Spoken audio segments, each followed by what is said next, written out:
convidado da mais alta patente aqui do estado do Pará, ligado à engenharia. E o meu convidado de hoje, ele é mais que especial. Vamos falar de engenharia, mas também vamos falar da engenharia relacionada a uma outra área do conhecimento, a um outro profissional que dá apoio também à engenharia. Mas antes de apresentar o meu convidado, meu diretor, solta a vinheta.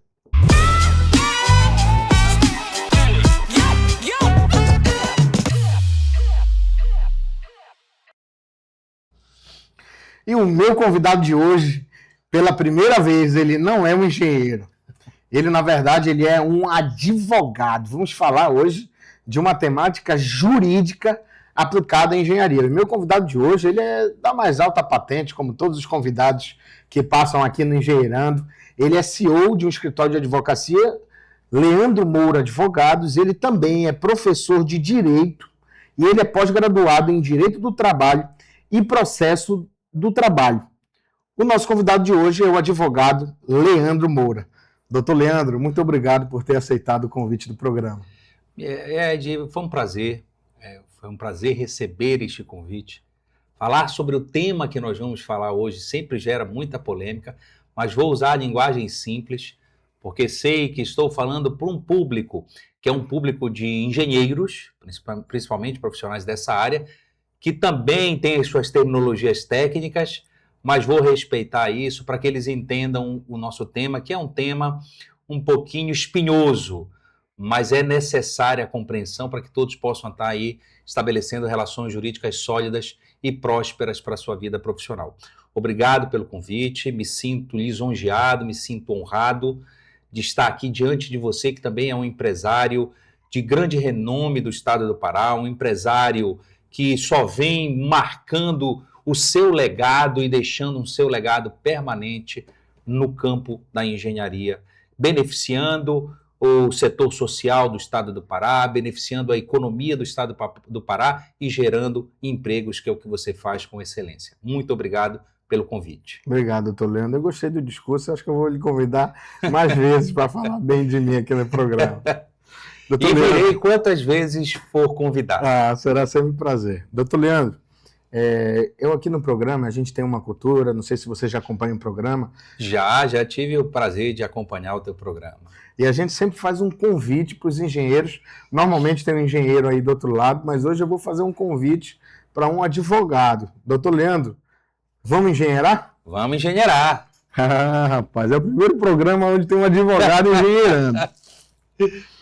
Doutor Leandro, vamos lá. Eu quero logo ir direto ao ponto. O tema que a gente vai discutir hoje é um tema espinhoso, como eu falei. Ele é muito relevante e, assim, apesar de ter uma grande bancada da engenharia que nos assiste, tem muita gente que está essa tarde agora comendo uma pipoquinha na sua casa, mas esse é um tema que ele não está só aplicado à engenharia. Ele está aplicado, eu acho que, a várias áreas hoje do conhecimento, que é a tal da pejotização. Então, eu vi falar aí que teve aí alguns ministros que deram um parecer sobre pejotização e tem muita gente falando do assunto, eu não sei se estão falando da forma correta, então eu lhe chamei aqui justamente para esclarecer. E eu quero já falar a primeira pergunta. O que é a pejotização? O que aconteceu recente? Eu vi na internet muitos comentários sobre essa pejotização e sobre talvez um último parecer que foi dado aí por algum ministro. Contextualiza um pouquinho o que é a pejotização e como é que ela está configurada hoje no Brasil. Bom, excelente pergunta. Até para a gente iniciar a tratativa do tema, a gente tem que entender o que é este tema. A pejotização nada mais é do que a PJ, pessoa jurídica. É eu estabelecer uma relação de negócios, de trabalho, através de um contrato entre um interessado em tomar um serviço e aquele que vai prestar. E este contrato com aquele que vai prestar é celebrado de natureza jurídica, de pessoa jurídica. Quem vai prestar tem que ter uma pessoa jurídica, um CNPJ constituído. E aí ele irá prestar serviços àquele que irá tomar o serviço, que é a pessoa interessada, o contratante. Então, o contratado na pejotização tem que ter CNPJ para ficar bem claro a compreensão do tema. Então, isso é a pejotização. é eu buscar qualificar a mão de obra do meu negócio, né, aqueles prestadores de serviço do meu negócio, através de contratos em que o contratado seja pessoa jurídica, seja constituído por meio de um CNPJ. Legal. Então, assim, eu penso que o senhor já deu uma deixa legal. Parece bem simples o que o senhor acabou de falar, mas eu acho que é bom começar por aqui, porque nós engenheiros, nós somos uma categoria que muitas vezes a gente tem oportunidade de prestar serviços de forma autônoma para as empresas privadas de maneira geral, e o senhor já falou uma coisa. Então, assim, se eu sou um engenheiro e eu quero prestar um serviço de forma legal, enquadrado na pejotização, se eu não tiver CNPJ, eu já não consigo ter essa relação de contratação, correto? Não, aí a gente sai da esfera da pejotização e entra para um contrato de prestação de serviço exclusivamente por pessoa física. Pode, algumas vertentes vão ser diferentes, como emissão de nota fiscal, por exemplo, que a pessoa física ela vai emitir nota fiscal avulsa no município em que ela tiver credenciada. Então, assim, aí fica até mais fácil, eventualmente, você qualificar que aquela relação da pessoa física não é de prestador de serviços, mas de seletista. Na pejotização, nós temos outras nuances em relação à própria relação jurídica estabelecida na forma do contrato que é celebrado. Tá? Então, assim, primeiro ponto, a pejotização ela trata de uma relação jurídica celebrada com alguém que tem CNPJ. Legal. Superado. Muito bom. Então, os engenheiros aqui que estão nos acompanhando, muitos deles, eles prestam serviço nessa categoria, e é uma dúvida, está tendo uma discussão no país, se, vamos dizer assim, a aprovação da pejotização de forma sistemática, se isso vai atrapalhar os prestadores de serviço, se de repente essa legislação for favorável, se os benefícios dos engenheiros vão ser subtraídos, se os engenheiros vão perder com essa pejotização. Eu já quero até pegar uma opinião de como o senhor enxerga, se isso favorece os prestadores de serviço, se isso atrapalha, se isso realmente restringe direitos, se isso só favorece o empresário. Tem muita gente falando sobre isso. Excelente pergunta, Ed. Eu costumo falar o seguinte, a pejotização ela é um benefício legal social. Ela veio para agregar, e aí de forma aritmética mesmo, ela veio somar. Ela veio trazer oportunidades de relações jurídicas concentradas, aonde você pode oportunizar aquele prestador de serviços, trabalhar para você interessado, mas também poder trabalhar para outras pessoas. Porque a pejotização ela não gera aquele vínculo que a gente chama de não eventualidade da relação de trabalho.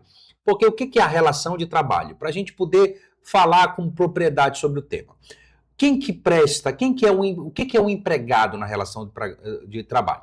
O empregado é a pessoa física que presta serviços não eventuais, ou seja, eles têm que ser permanentes, eles têm que ser contínuos. Eles não podem ser esporádicos e eles não podem ser ocasionais. Primeiro ponto, como está lá no artigo 3º, sob dependência de alguém. O que é essa dependência? A dependência do empregador, que é o quê? A subordinação, o cumprimento de obrigações derivadas da direção deste empregador, mediante o pagamento de salário. Isso é o empregado, regido pela CLT. O prestador de serviço ele tem um contrato onde há direitos, deveres, obrigações a serem cumpridas e essas obrigações vão ser elencadas. Mas não pode ser estabelecido, por exemplo, num contrato de pejotização, uma jornada diária que corresponda a uma não eventualidade, ou seja, a um compromisso permanente de estar todos os dias lá na empresa 8 horas por dia. Não pode. Aí a gente começa a configurar eventual fraude nessa relação jurídica. A pejotização ela veio para trazer essa sustentação nas relações jurídicas, trazer benefícios tanto para quem tem interesse em contratar prestador de serviço, como quem tem interesse em ter mais autonomia, mais liberdade. Então, eu parto do pressuposto de que é um instrumento jurídico extremamente necessário e válido para as relações jurídicas atuais. A pessoa que se submete ao contrato, como regra, ela tem discernimento, e entendo eu assim, para dizer não. Se ela entender que aquele contrato pode ser nocivo à relação jurídica dela, ela pode dizer simplesmente não, não quero. Vou procurar outro modelo de relação jurídica que possa ser melhor para mim. Ninguém está obrigado a se submeter a um contrato de pejotização que possa ser prejudicial a essa pessoa. Agora, nós temos, sim, infelizmente, eventos que são nocivos nestas relações jurídicas, que são verdadeiras fraudes. Fraudes camufladas, relações jurídicas camufladas. Na verdade, determinado tomador desse serviço, o contratante, chega para aquele empregado que já é empregado seletista e fala: olha, eu não tenho condições mais de manter o seu trabalho aqui. Os encargos trabalhistas estão extremamente elevados e a empresa está passando por um momento de reestruturação econômico-financeira.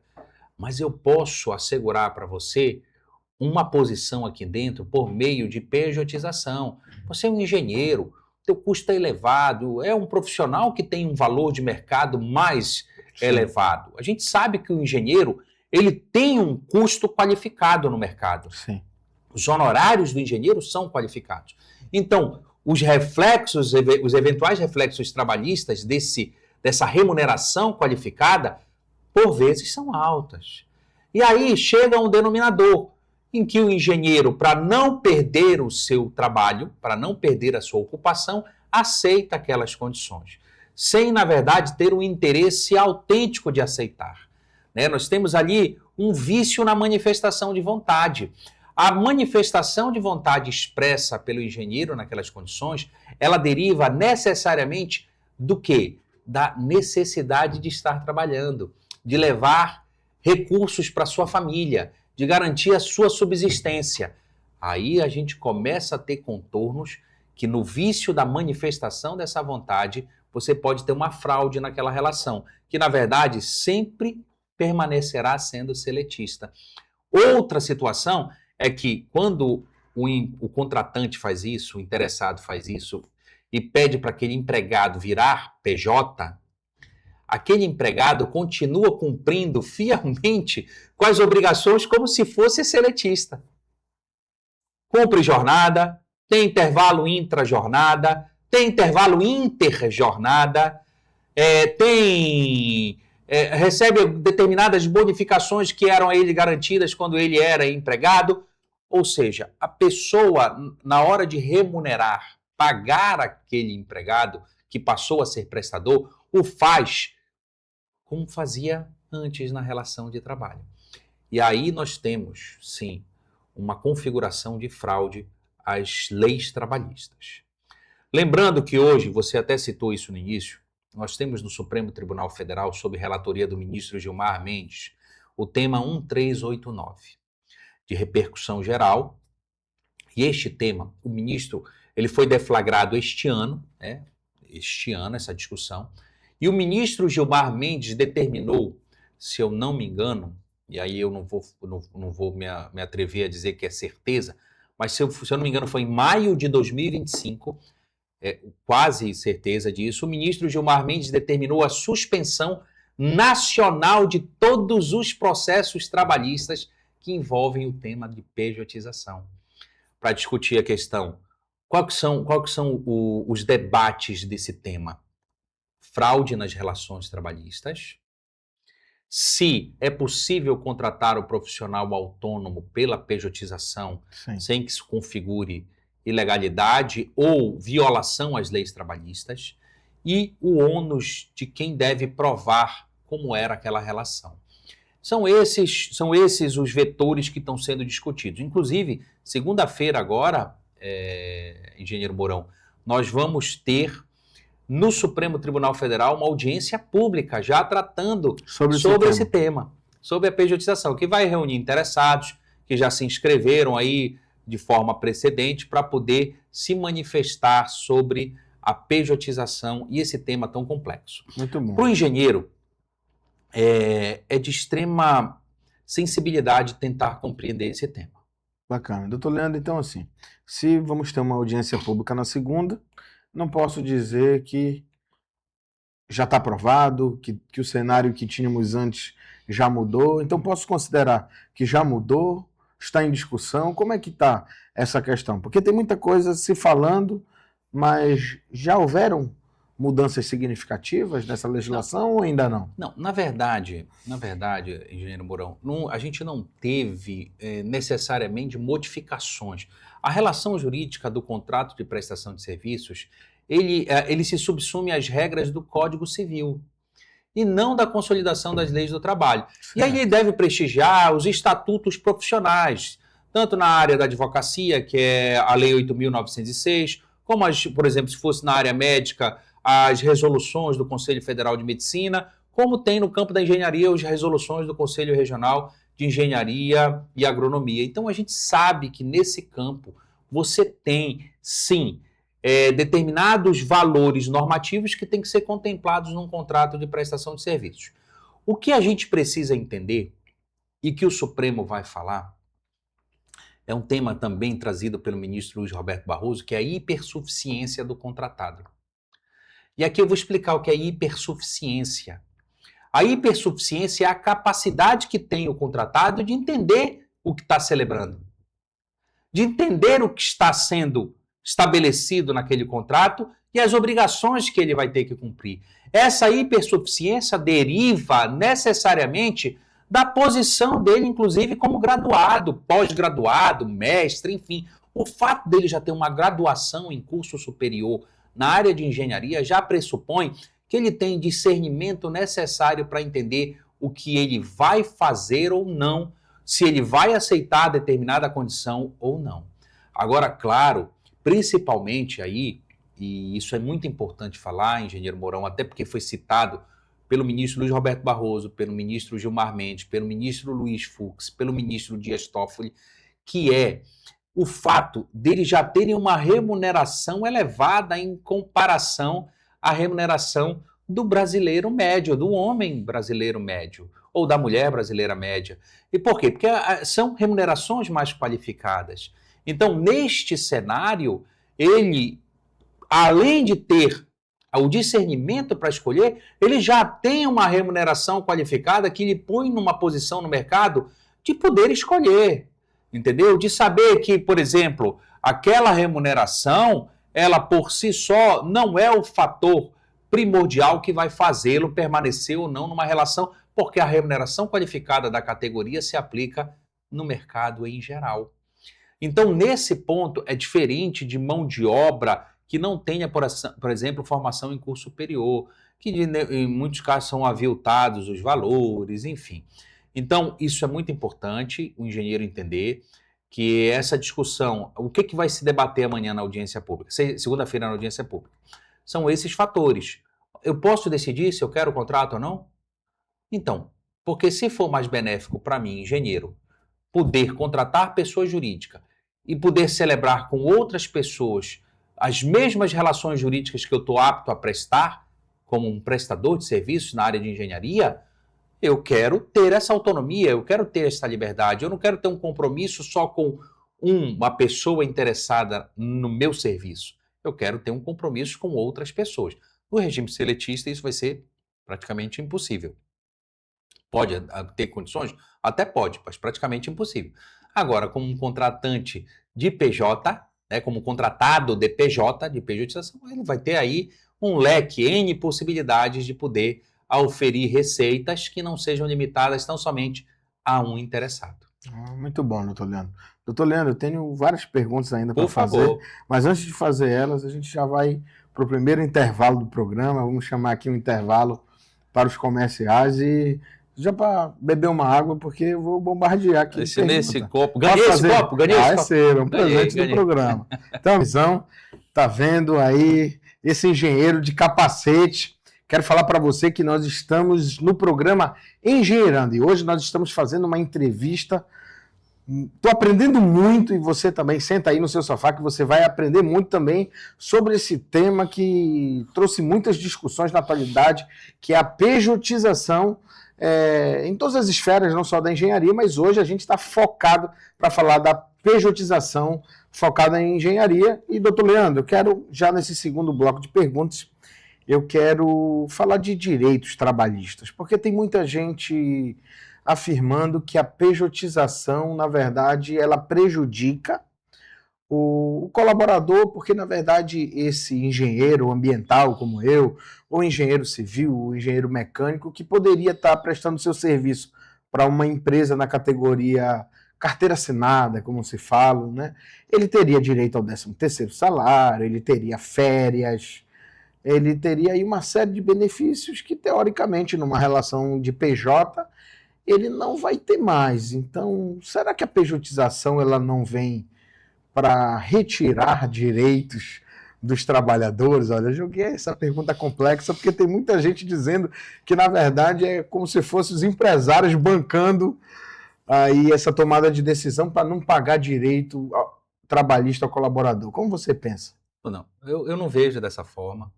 Eu vejo que a pejotização ela traz benefícios para o setor econômico de uma forma geral. Nós temos condutas e comportamentos que são reprováveis, que têm o objetivo único e exclusivo de não cumprir com obrigações trabalhistas e a forma que eles encontraram de tentar fraudar essas obrigações é fazendo contratos com natureza de pessoa jurídica, né? Contratos para prestadores de serviços. Tem um dado interessante aqui da Agência do Senado, só para tu teres uma ideia, e aí a gente vai entrar na questão dos direitos trabalhistas. Os trabalhadores autônomos com CNPJ duplicaram nos últimos anos, de acordo com o IBGE, passando de 3,3% da força de trabalho brasileira em 2012 para 6,5% em 2024. Este último índice equivale a 7 milhões de pessoas. Nós não temos ainda dados atuais de 2025. 7 milhões de pessoas a mais celebraram contratos na modalidade de PJ. Não é possível que nós tenhamos algo que seja prejudicial na sua integralidade. Mais uma vez, o fenômeno da pejotização ou o contrato que, ao invés de ser seletista, vai ser celebrado na forma de prestação de serviços por meio de um contratado que tem que ter CNPJ constituído, este contrato ele vai trazer benefícios para o setor econômico, porque ele vai fazer com que um profissional possa estar à disposição daquela sociedade civil organizada, não só num setor específico de trabalho, mas em outras áreas, correlatas à qualificação dele profissional, correlatas à expertise e graduação dele, mas podendo trabalhar para A, para B, para C, beneficiando mais uma vez o setor econômico de uma forma macro. A avaliação é macro nesse caso. Infelizmente, nós temos situações que são casos concretos e a Justiça do Trabalho é bem implacável nesse sentido, muito embora hoje ela esteja impossibilitada de dar continuidade a essas demandas que não foram julgadas, tá? Demandas que não foram julgadas ainda, que não transitaram em julgado. O que significa isso? Que não são aquelas ações que não cabe mais recurso. Essas não vão mais ter o reflexo da decisão do Supremo. As que estão em andamento, sim. Tá? Então, o que acontece? Nós temos, infelizmente, algumas pessoas nesse cenário que viram na pejotização uma forma de aliviar obrigações trabalhistas. Quando isto acontece, o contrato de prestação de serviços que está sendo celebrado, ele continua sendo, teoricamente, feito por uma pessoa física, de forma não eventual, sob a dependência que é a subordinação e direção de uma determinada pessoa, que aí no caso é um empregador, mediante pagamento de uma remuneração que é o salário. Mesmo sendo um contrato celebrado de prestação de serviços, ao invés de ser um contrato de trabalho, ele continua com as diretrizes estabelecidas pelo artigo 3º da CLT. Contrato, pessoa física, não eventualidade, dependência e onerosidade. Então, esses elementos configuram que a relação, na verdade, é trabalhista. Quando isso acontece, e você demonstra que o seu contrato de prestação de serviços nada mais foi do que um instrumento que teve por objetivo fraudar as obrigações daquele que é beneficiado com a sua mão de obra de pagar pelos direitos trabalhistas, você consegue reverter este quadro na Justiça do Trabalho. Revertendo este quadro na Justiça do Trabalho, você vai demonstrar ali que cumpriu jornada regular de trabalho, ou seja, que o serviço ele não era esporádico ou ocasional. Você vai verificar, por exemplo, que aquela pessoa ela recebia ordens diretas de alguém e a esta pessoa estava diretamente subordinada. Você vai ver que a contraprestação, a onerosidade, o pagamento de salário, eles tinham todos os desdobramentos daquela contraprestação que é configurada pela CLT.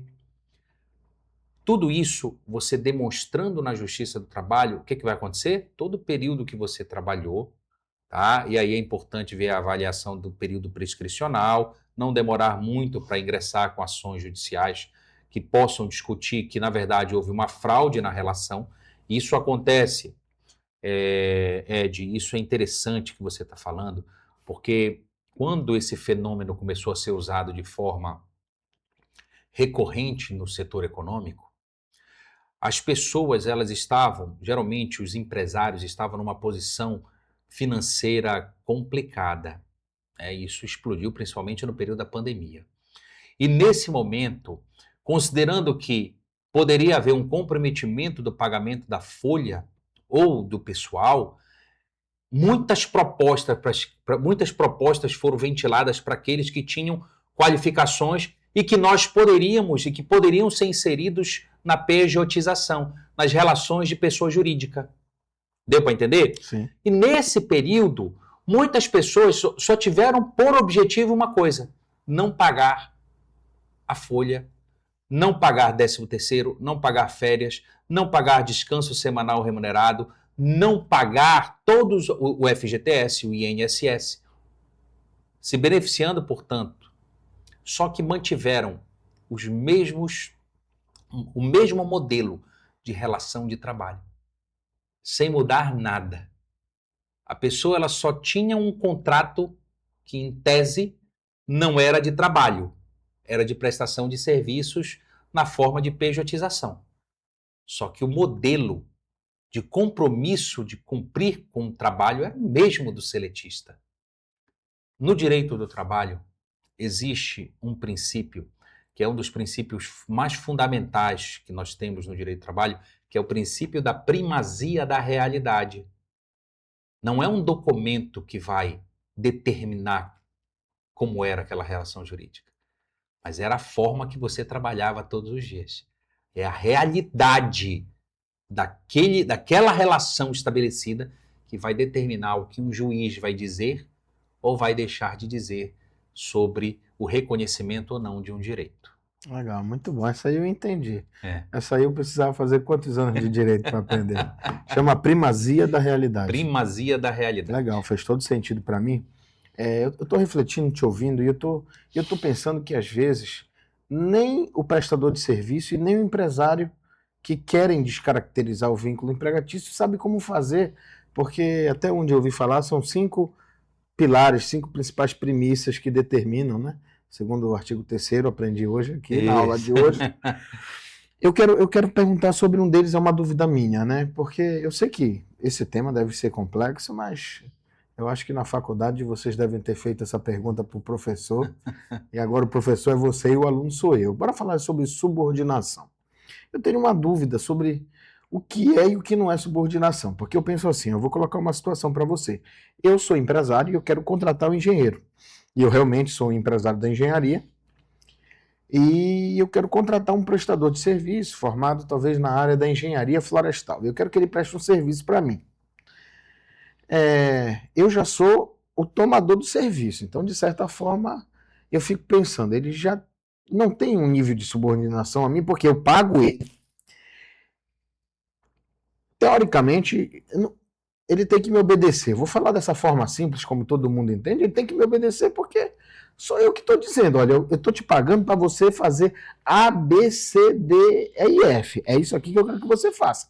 Se você sair do escopo contratado, você vai ter problema. Então, isso já não é uma subordinação? Então, eu queria saber diferenciar qual é a subordinação que caracteriza vínculo empregatício e a subordinação, porque na minha cabeça o contratante ele já tem algum nível de subordinação ao contratado. Como é que caracteriza isso na prática? Essa pergunta ela é de extrema relevância, porque é uma linha muito sensível nós entendermos a diferença entre subordinação jurídica estabelecida pelo artigo 3º da CLT e cumprimento de deveres contratuais ou de obrigações contratuais. Legal. Você falou do escopo, do fim. Então é aqui. Como é que eu diferencio um de outro? Então, vamos lá. A partir do momento que você tem as obrigações definidas num contrato de PJ, você tem lá as finalidades, você tem o objeto do contrato, você tem as qualificações das partes contratantes, você tem os direitos em relação à questão do contrato estabelecido, você tem as obrigações a serem cumpridas, que são obrigações tanto do contratante quanto do contratado. Em relação àquelas obrigações, ambos os contraentes estão obrigados a cumprir fielmente com as cláusulas contratuais estabelecidas. Isso não significa que ele é subordinado a você. Ele está subordinado a uma relação jurídica contratual que estabelece as cláusulas de como ele vai cumprir o contrato. Só que tem um fator, que é a linha de sensibilidade que nós temos entre a subordinação da CLT e a subordinação às regras contratuais ou às cláusulas contratuais, que é a autonomia do profissional. A autonomia no contrato de pejotização é preservada. No teu empregado seletista, a autonomia é limitada. Ele cumpre fielmente com as ordens da direção superior dele. Se ele falar assim, mas senhor Ed, eu entendo que, e me perdoe aqui a todos os engenheiros se eu faltar com o decoro técnico da matéria, mas eu tenho que colocar esta estrutura metálica aqui nesse eixo. Eu não quero. Nós vamos aproveitar o eixo aqui, chapá. É aqui que você vai pôr. Isso é subordinação, ele vai cumprir com a ordem da direção. Ele vai tão somente... A subordinação é executar o que é dado de ordem para ele. No contrato de PJ, você tem a autonomia desse profissional. Não, eu não vou fazer desta forma. Tá? Eu vou fazer de uma forma técnica que eu vou demonstrar para o senhor que dentro do meu contrato a minha autonomia não foi vilipendiada, a minha autonomia não foi prejudicada. Você entendeu a linha de diferença? O subordinado seletista ele cumpre rigorosamente com as ordens da direção superior, sob pena de praticar faltas na relação trabalhista e ser penalizado com advertência, com suspensão disciplinar ou até com uma demissão, dependendo do grau de insubordinação. Por isso que lá no artigo 482 da CLT, nós temos, dentre o rol que é trazido pelo legislador, a insubordinação como falta, como elemento capaz de determinar e fundamentar uma justa causa, que é a insubordinação. Não, aqui é o seguinte, você é meu empregado, você vai cumprir com as ordens da direção.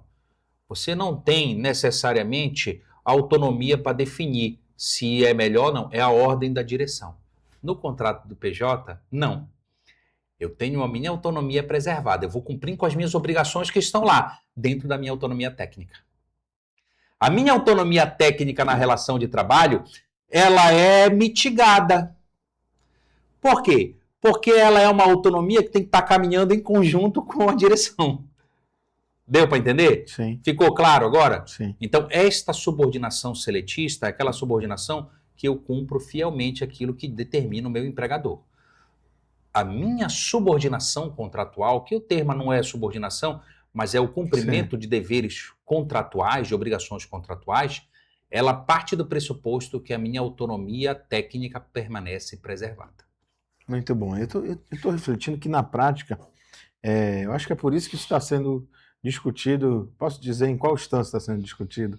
Supremo Tribunal Federal. Supremo Tribunal Federal está sendo discutido, porque o que eu estou refletindo? Eu sou prestador de serviço, hoje eu sou empresário, sou tomador de vários colaboradores, vínculos seletistas, viu? Tá tudo ok lá. Mas assim, não foi sempre assim. Hoje a gente tem mais de 15 colaboradores de carteira assinada que fazem parte do corpo técnico da minha empresa. Mas óbvio que há 10 anos atrás não era assim que funcionava. Tinha um colaborador, dois, às vezes um estagiário. Aquele desafio do início de estabelecer um negócio. Mas eu fico pensando que essa autonomia ela é difícil até de manter.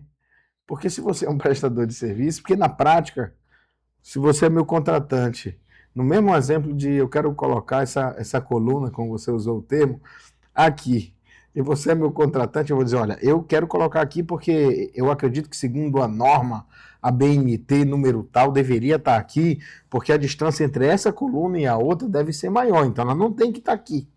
E você, meu contratante, eu vou dizer, eu não quero saber o que a norma diz, eu estou te pagando para te botar a coluna aqui, né? Então, na prática, essa relação acontece muito assim, né? Então, por isso que eu acho que é um tema complexo, porque essa teórica autonomia que o engenheiro tem para... Deveria sempre ser Deveria ter, preservado, né? inclusive.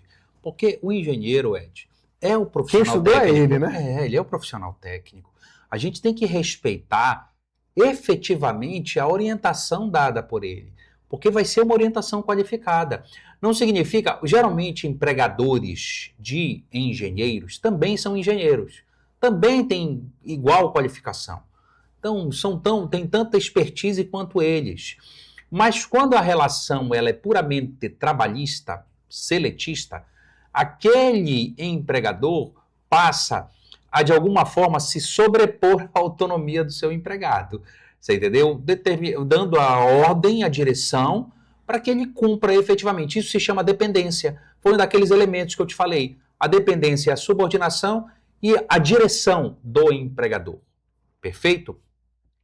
Esse mesmo vetor de se sobrepor, você não vai ter numa relação contratual de prestação de serviços na forma de PJ. Até por causa dos instrumentos, né? Como você falou, na pejotização tu não vai receber uma advertência escrita, Não, tu não vai ficar com medo de ser demitido. Aí a extinção do contrato, dependendo do descumprimento de obrigações que eventualmente ocorrerem durante o curso desse instrumento de particular de prestação de serviços. E nesse cenário você tem aí a autonomia normativa, né, que é estabelecida pelas normas das entidades de fiscalização profissional da categoria, que devem ser, sim, prestigiadas e respeitadas. Muito bom, doutor. Doutor, a gente já está encerrando aí o segundo bloco de perguntas. Está muito interessante, mas eu ainda tenho mais algumas perguntas para fazer, mas a gente vai para um segundo break. E aí, quando a gente voltar, eu tenho mais umas perguntas polêmicas aí para falar do assunto. Vamos que vamos. Vamos Estado e falando sobre o tema pejotização mais aplicado à engenharia. Doutor Leandro, para iniciar esse terceiro bloco de perguntas, a gente não tem aqui apenas engenheiros que nos acompanham. Aqui o programa mais assistido da TV brasileira. Então a gente tem aí empresários, a gente tem muitas categorias que estão nos assistindo, e agora que não tenho dúvida que também advogados, escritórios aqui prestigiando aí Vossa Excelência aqui nesse programa. Eu quero te fazer uma pergunta na perspectiva do empresário. Nesse contexto, o empresário que ele quer fazer certo, ele não está querendo suprimir direitos trabalhistas, ele quer utilizar dessa permissão que essa possível pejotização está avançando no país. O que ele deve se preocupar? Qual é o passo a passo para ele não ter problema, para ele não ser confundido como um empresário que quer descaracterizar vínculo empregatício? Então, qual é o passo a passo? O que ele deve se preocupar para fazer correto, para tomar serviços PJs sem ter problema? Bom, primeiro ponto é que o empresário tenha uma assessoria jurídica presente e qualificada. Isso é fundamental para que o negócio jurídico dele possa estar sempre bem protegido. Não significa que a assessoria vá conseguir afastar a ocorrência de problemas, mas ela vai fazer com que esses problemas sejam superados pelo atendimento à norma jurídica, porque foi a orientação, foi a melhor orientação dada por uma assessoria. Primeiro ponto, se hoje o empresário não tem assessoria jurídica, ele não pode entender que o advogado é um prejuízo financeiro, é uma despesa desnecessária. Ele tem que considerar que o advogado é um investimento para o negócio dele. É de uma situação até interessante. O que mais quebra empresas, as duas situações que mais quebram empresas no Brasil são situações trabalhistas e fiscais.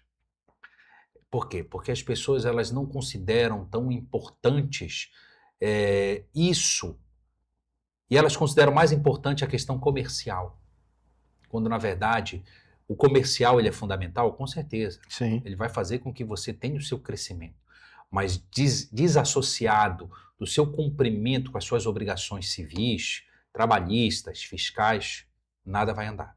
Primeiro ponto, ter uma assessoria jurídica trabalhista qualificada para dar a melhor orientação. Segundo ponto, ao celebrar um contrato de prestação de serviços na forma de pessoa jurídica, com profissionais engenheiros, arquitetos, enfim, engenheiro agrônomo, engenheiro elétrico, o arquiteto fugiu aí porque ele está numa outra entidade de fiscalização. Então eu peço até, venha aí aos engenheiros e desculpa por ter citado aqui o arquiteto, muito embora eu respeite esse profissional. Mas voltando aqui, você pode fazê-lo, desde que você não preencha os elementos do artigo 3º. Porque se você fizer um contrato desse para que o cara cumpra, ou para que o engenheiro ou a engenheira cumpra uma jornada diária de trabalho de 5 horas, de 6 horas, de 7 horas, de 8 horas, que ela tenha um intervalo para almoçar, você está desvirtuando a natureza do contrato de pejotização para fazer que, na verdade, ele seja uma fraude em relação às obrigações trabalhistas. Então, a primeira coisa, celebre um contrato de prestação de serviços que seja um contrato de prestação de serviços, não uma relação seletista. Aquela pessoa ela vai ter autonomia para comparecer à empresa de acordo com o horário que pode ser pré-definido no contrato, mas que ela não vai estar vinculada a um necessário cumprimento diário de jornada. Primeiro ponto. Ok. Tá? Segundo ponto, jamais emita ordens que possam caracterizar subordinação, interferindo na autonomia técnica daquele profissional. Porque se você fizer dessa forma, você está fazendo com que o elemento da subordinação seletista esteja confirmada nessa relação jurídica. Por isso que é importante o empresário ter uma assessoria jurídica qualificada para que ele seja orientado tanto na elaboração do contrato, quanto na assinatura desse contrato, quanto na execução desse contrato. Para que, configurado qualquer vício na execução dele, que possa desvirtuá-lo e afastá-lo da pejotização para o regime seletista, que ele seja prontamente avisado para suspender com qualquer ato que possa ser configurado como relação seletista. Muito bom. E tem um outro fator. É a saída que eu tenho. Mas eu não quero que seja permanente, eu não quero que seja diário, eu não quero que seja... eu quero que seja ocasional, entendeu? A prestação de serviços. Ela vai ser por demanda minha. Existe hoje, depois da reforma trabalhista de 2017, o modelo de contrato de trabalho intermitente. O modelo de contrato de trabalho intermitente, ele é eventual. Sim. E ele desonera as obrigações do empregador, porque aquele profissional vai ser contratado por demanda. É outra forma de que, se ele estiver passando por um momento financeiro turbulento, buscar sair disto sem desrespeitar a legislação trabalhista através da pejotização, fazendo com que a pejotização seja essencialmente um contrato de prestação de serviços ou através do contrato de trabalho intermitente. Legal. Quem sabe um dia lhe chamo de novo, porque falar de contrato intermitente aí já vai ser necessário um outro programa, né? Que também é um tema que tem muitas dúvidas, mas eu não quero entrar nesse mérito agora. Daqui a pouquinho a gente já está chegando no nosso horário do programa, mas eu quero aproveitar, doutor Leandro, falar para todo mundo que está nos acompanhando aqui na TV, que esse programa, ele, além de estar aqui no canal 42.1, ele também é transmitido ao vivo no YouTube da TV Livre. Meu diretor, coloca aí se tiver para gente. E ele também é transmitido ao vivo no Instagram da TV Livre. Então, temos vários canais de distribuição, também no canal do programa Engenheirando. Então, você tem várias opções para acompanhar essa entrevista ao vivo. Doutor Leandro, eu quero já fazer aqui uma última pergunta para a gente encerrar aqui o nosso programa. Mas antes de fazer essa última pergunta, eu quero lhe agradecer. Obrigado, não tenho dúvida que para você falar com tanta segurança de um tema atual, que você estudou bastante, sei da sua história, já ouvi falar muito da sua carreira e que você tem um escritório de advocacia renomado aqui na cidade de Belém.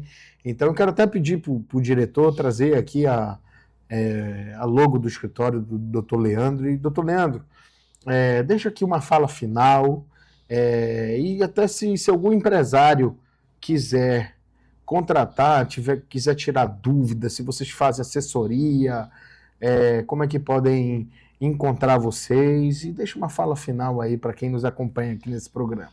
Bom, nós estamos à disposição no mercado paraense, somos um escritório de advocacia, como foi bem aqui referenciado pelo engenheiro Ed Mourão, já estabelecidos aqui, e a gente presta serviços de toda a ordem, e aqui eu chamo a minha responsabilidade como advogado trabalhista, oferecendo aí ao setor econômico paraense, de forma qualificada, uma assessoria jurídica. Nós temos outros inúmeros advogados também, pelo estado do Pará, que são tão qualificados ou até mais qualificados, enfim, mas que estão à disposição de você, empresário. E aqui é importante, seja o nosso escritório, seja o escritório X, seja o escritório Y, busquem entender a qualificação desses escritórios e busquem ter nas suas obrigações mensais financeiras, sim, um advogado ou uma advogada que esteja pronto para lhe dar a melhor orientação de contratação dos seus colaboradores, dos seus prestadores de serviço. Isso vai ser um diferencial da sua empresa e vai fazer com que ela tenha o desenvolvimento no aspecto trabalhista ou no aspecto das relações de trabalho amplas, como as relações civis, de prestação de serviço, mais saudável, rentável. E que você tenha a certeza de que sem este profissional, a possibilidade de você ter perdas materiais são reais. Então, a busca pelo advogado qualificado, pela advogada qualificada, é uma condição essencial para o desenvolvimento saudável do seu negócio nas relações de trabalho. Esse é o meu recado. A pejotização, ela veio para trazer benefícios para o setor econômico. Então, o importante é que a gente use essa ferramenta com sabedoria e com respeito à legislação brasileira. Muito bom, doutor Leandro. Passou um recado muito bem passado. Muito obrigado mais uma vez por ter aceitado o nosso convite do programa. E a você que nos acompanha aqui na TV Livre, mais uma vez, o meu compromisso com você é trazer um convidado que vai trazer crescimento, que você vai aprender muito aqui no programa Engenheirando. Então não esqueça, todo sábado, às 5 horas, nós temos um encontro ao vivo e marcado. Você aí no sofá da sua casa com aquela pipoquinha, com uma manteiguinha em cima, uma Coca-Cola zero, ou um suquinho sem açúcar. E a gente aqui nos estúdios da TV Livre para ensinar você, para aprender também com esse convidado. Então, até sábado que vem, no nosso encontro marcado, às 17 horas. Fui!